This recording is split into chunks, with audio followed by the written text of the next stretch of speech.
Welcome back to the Pup Beat Podcast. I'm your host, Alex, and today we're going to sniff out the truth behind the world's most baffling and sometimes bone-chilling mysteries. I'm your host, Alex, and we're swapping our usual cheerful dog barks for something a little more spectral. Because today we're diving deep into what is often called the most documented case of poltergeist activity in history, the Enfield haunting. Yes, the case that inspired the Conjuring 2, one of my most favorite movies. Grab your favorite beverage, some popcorn, and a warm blanket, and let's dive into this wonderful, terrifying story.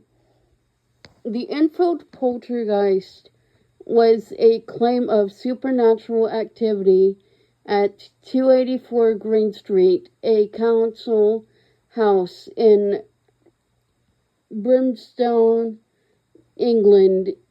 London, England, between 1977 and 1979. The alleged poltergeist activity was centered on sisters Janet, aged 11, and Margaret Hodgson, aged 13. Some members of the Society of Physical Research, SPR, such as investigator Maurice Grosse and writer Guy Lyon Playfair, believed the haunting to be genuine, while others like Anita Gregory and John Beloff were unconvinced and found the evidence the girls had faked. Incidents for the benefit of journalists, members of the Committee of the Scientific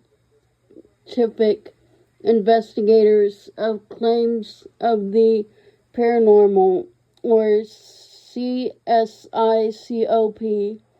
including stage magicians Milbourne Christopher and Joe Nickel, criticized paranormal investigators for being ridiculous, while also identifying elements of the case as being indecisive of a hoax.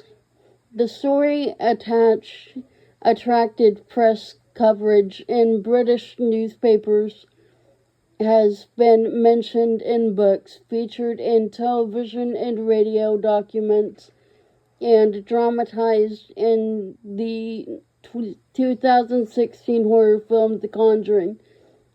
In August 1977, single mother Peggy Hodgson called the Metropolitan Police to her rented home at 284 Green Street in Enfield, London, saying that she had witnessed furniture moving and that 2 of her 4 children had heard knocking sounds on the walls.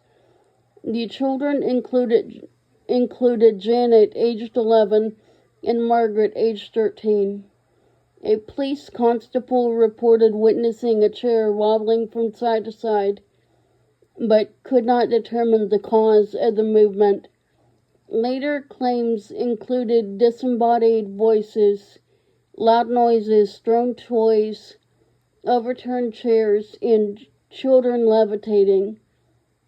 Over a period of 18 months, more than 30 people, including the Hodgsons, neighbors, paranormal investigators, and journalists, say that variously saw heavy furniture moving on its own accord, objects being thrown across a room, and the sisters seeming to levitate several feet off the ground. Many also heard and recorded knocking sounds and a gruff voice.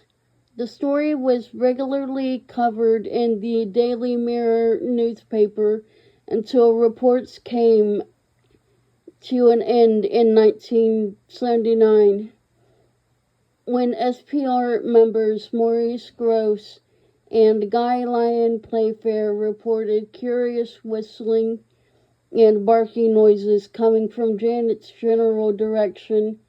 Although Playfair maintained the paranormal activity was genuine and wrote in his later book, This House is Haunted, the true story of poltergeist, in 1980, that an entity was to blame for the infield disturbances. He often doubted the children's veracity and wondered if they were playing tricks and exaggerating. Still, Grosse was and Playfair believed that even though some of the alleged poltergeist activity was faked by the girls, other incidents were genuine. Other paranormal investigators who visited the Enfield house included American demonologist Ed Lorraine Warren, who were convinced that the events had a supernatural exploration. According to Brian Dunning, the Warrens' visit was short. Ed Warren tried to persuade Playfair that money could be made from the case by writing books and selling movie rights, and the Warrens left. Janet was detected in trickery. A video camera in an adjoining room caught her bending spoons and attempting to bend an iron bar. Grosse had observed Janet banging a broom handle on a ceiling and hiding the tape recorder. According to Playfair, one of Janet's voices, whom she called Bill, displayed a habit of suddenly changing the topic. It was a habit Janet also had. When Janet and Margaret attempted pranking two journalists, Grosse and Playfair compelled the girls to react to their confessions. The two men were mocked by other researchers for being easily duped. Psychic physical researcher Renee Hayes noted that doubts were raised about the alleged poltergeist voice at the SPR conference at Cambridge in 1978, where video cassettes from Enfield were examined. Investigator Anita Gregory stated that the Enfield case had been overrated, characterizing several episodes of the girls' behavior as suspicious, and speculated that the girls had staged some incidents for the benefit of the journalists seeking a sensational story.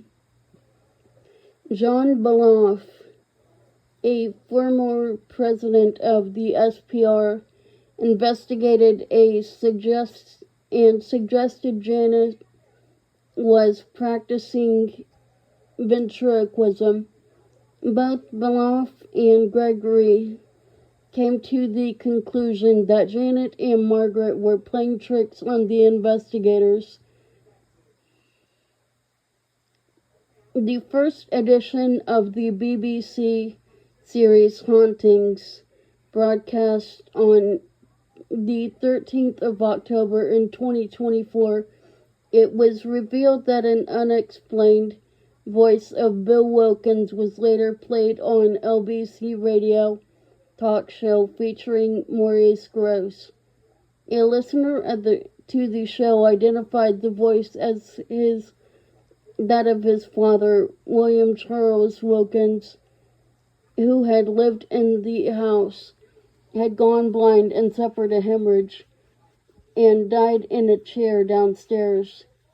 On the 20th of June in 1963, Melbourne Christopher, an American stage musician, briefly investigated the infield occurrences and failed to observe anything that could be called paranormal. He was dismayed by what he felt was suspicious activity on the part of Janet, later concluding that the poltergeist was nothing more than the antics of a little girl who wanted to cause trouble and who was very, very clever.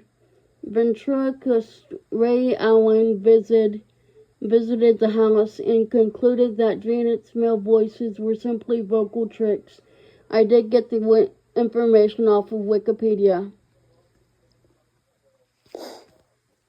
Join us next Sunday as I talk about LGBTQ rights.